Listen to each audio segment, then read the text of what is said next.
everyone. You are welcome in the new class of English learning on my channel Lyotika Blogs Fix Easy. मैं लयोतिका आपके लिए लेकर आती हूँ इंग्लिश लर्निंग के वो वीडियोस जिनके जरिए आप बहुत आसानी से और करेक्ट इंग्लिश सीख सकते हैं।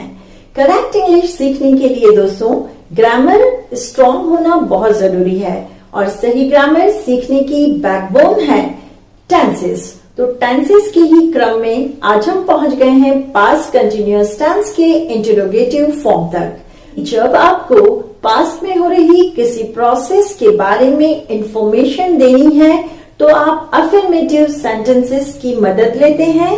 जब आपको पास्ट में हो रही किसी प्रोसेस के लिए डिनाई करना है यानी मना करना है कि प्रोसेस नहीं हो रही थी तो हम बात करते हैं पास्ट कंटिन्यूअस टेंस के नेगेटिव फॉर्म की। और पास्ट में हो रहे किसी प्रोसेस के बारे में सवाल करना है कि क्या वो हो रहा था, was that work going on, तो हमें इंटरोगेटिव फॉर्म की जरूरत पड़ेगी।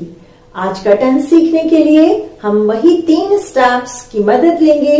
पहले स्टेप में हम सही फॉर्मेट सीखेंगे कि किस ऑर्डर में किस क्रम में आपको क्या यूज करना है, subject verb and all that.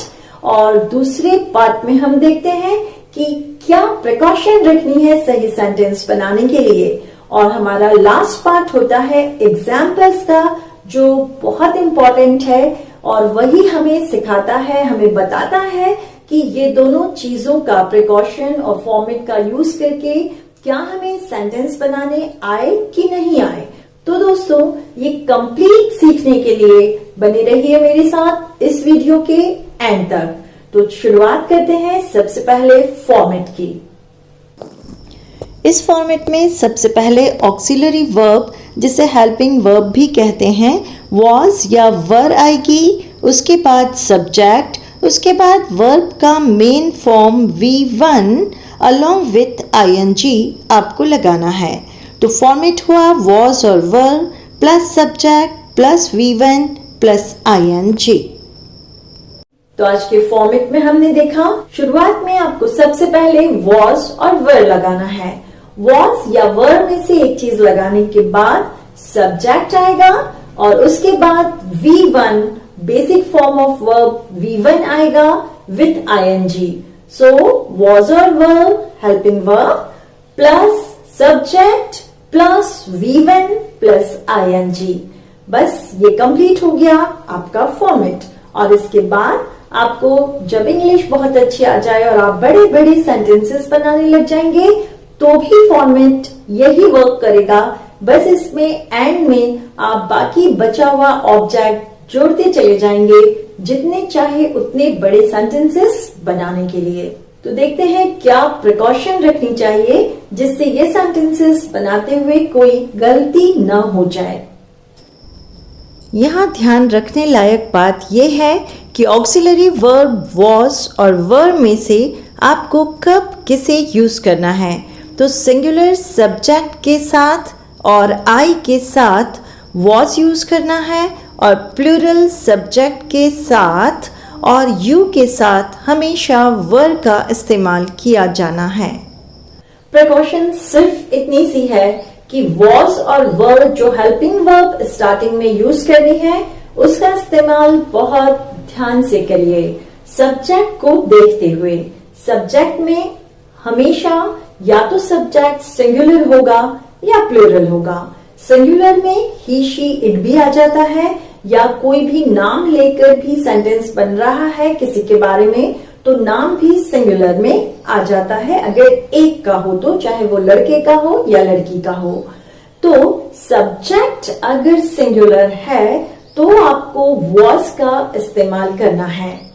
I भी है तब भी was का इस्तेमाल करना है और I या सिंगुलर सब्जेक्ट को छोड़कर सारे प्लूरल सब्जेक्ट्स के साथ including you have to use were as the helping verb in the starting।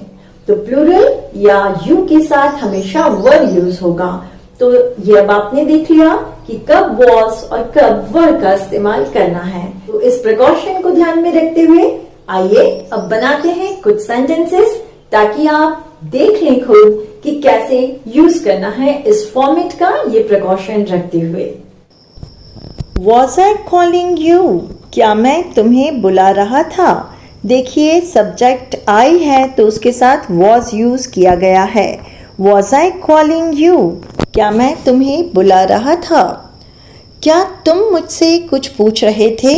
तुम के साथ वर का इस्तेमाल होता है तो हुआ were you asking me something? Were you asking me something?